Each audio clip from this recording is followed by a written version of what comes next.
Alright, coming up on Bob Dorn Road. I got the rear axle locked, 1.4 high. We had a tremendous amount of rainfall the last couple of days, so this is the deepest it's been in a while for this creek crossing.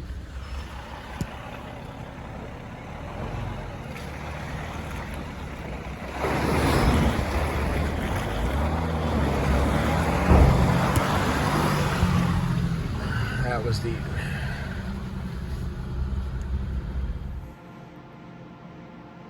Hey guys, just a quick little update. So we just finished the Alabama Rubicon part 1 and 2, and I just finished the South Carolina Adventure Tour, that one leg that I did from Myrtle Beach back to Columbia, South Carolina. So I have that to edit still. I have some maintenance work on the Gladiator that I've been doing the last 2 days that I recorded how to change the oil, how to change the fuel filter.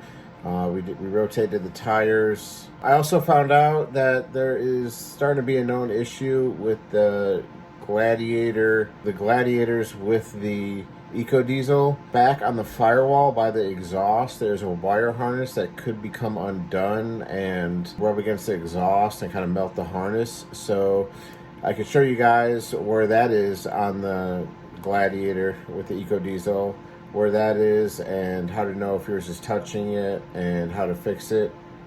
I assume Chrysler's going to do a recall on it. Mine was kind of close to it. I could see where the outer shield of the wire loom kind of got hot, like it was like kind of brittle. So I was able to push it back and secure it with zip ties kind of out of the way more so it doesn't happen. For someone else who, you know, if theirs was assembled differently, it could be rubbing on that exhaust and start causing all sorts of electrical issues. We'll touch base on that in the next video. So I'll put a picture of it up right now, but there is a service bulletin. You know, service bulletins are not recalls. They are updated parts or updated repairs that could be fixed for an issue you're having. So Chrysler released 2 weeks ago, end of March, a TSB on, it only applies to the Rubicon with the diesel option Gladiators. So you have to have a Gladiator, it has to be a Rubicon, it has to have the diesel, and it has to be 2021. It has to be built before, I believe it's February 14th. It applies for my car. Front and rear shocks and updated bump stops to stop the vehicle from bottoming out. So I definitely have that issue where I'm bottoming out, and it was bottoming out, or the suspension was super soft way before I did any modifications, you know, as in adding weight, which I'm still at payload. So technically, you know, it shouldn't still be bottoming out, but you know, since day one, I was complaining how soft the suspension was on the Rubicon. So I called the local dealer, I talked to the parts manager, and they said that the actual shocks are available. I made an appointment. We set up an appointment at the end of this month to have those installed. But the bump stops, the updated bump stops, are not available yet.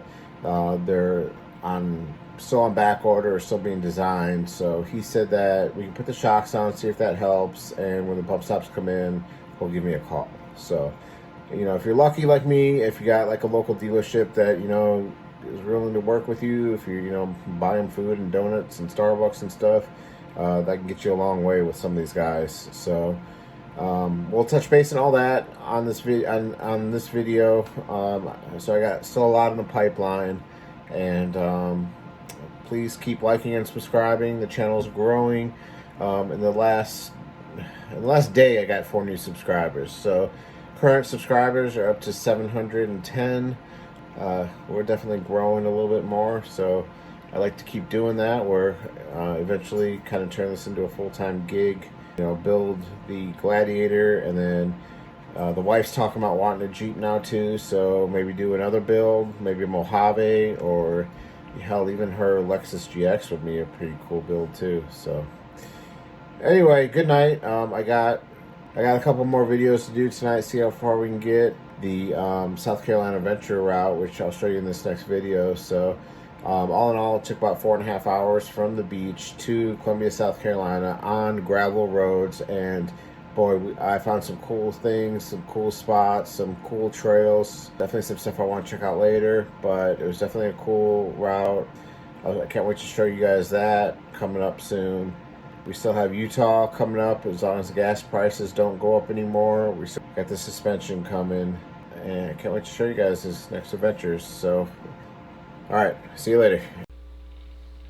All right, guys, really quick. First off, this is the TSB picture of the part of the harness that may be affected by rubbing on the EGR pipe or the downpipe from the turbo on the back of the firewall on the Gladiator with the EcoDiesel motor.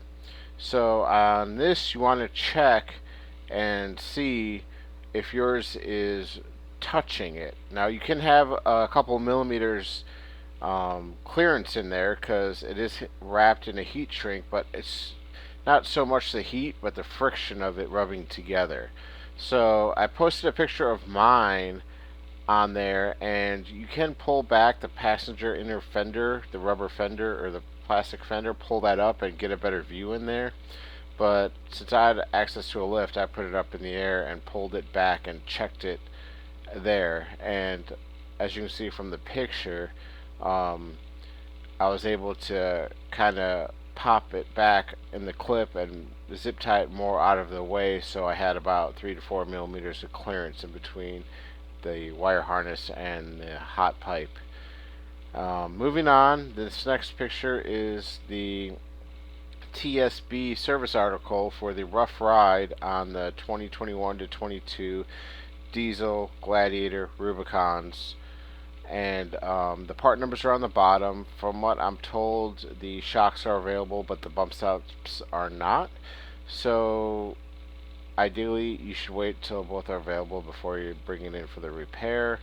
Hopefully, we'll update on this and see if it does fix our issues. Alright guys, that's it. Stay tuned. Please like and subscribe. See you next visit.